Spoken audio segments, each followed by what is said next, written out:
Polisi menghalangi salah satu kendaraan yang mencoba melawan arah di Jalan Lintas Timur Sumatera, tepat di arah Betung Jambi, atau di kilometer 58 sampai 78. Langkah ini dilakukan agar kemacetan di ruas jalan negara ini segera terurai, karena akibat penumpukan kendaraan di jalan yang hanya memiliki lebar 7 meter dan dilintasi semua jenis kendaraan, yang tak bergerak akibat tingginya jumlah kendaraan yang melintas.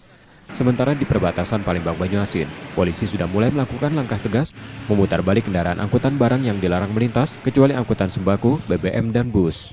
Polda Sumatera Selatan melakukan patroli dengan sepeda motor untuk memastikan kemacetan di Jalan Tim Sumatera segera terurai. Mereka berburu-buru untuk mengejar pengiriman logistik sebelum masuk tanggal 5. Sehingga pada tanggal 4 terjadi kemacetan yang cukup panjang, sampai 4 pagi. Nah, tanggal 5, mulai dari tadi malam sekitar pukul 20.00, itu terjadi kepadatan lagi, yang ternyata setelah kita pantau, itu masih banyak truk yang melintas di daerah tersebut.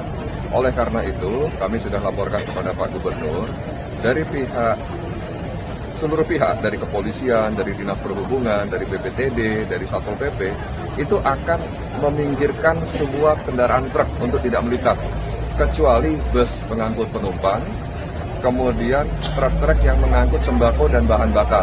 Selain itu tidak boleh melintas. Seperti di depan kita ini ada truk membawa sepeda motor, itu rekan-rekan bisa lihat, kita putar balikkan. Jika terjadi kemacetan di Jalan Tim ruas Palembang Jambi itu, polisi hanya berusaha mengurai kemacetan karena tak ada jalan alternatif lain.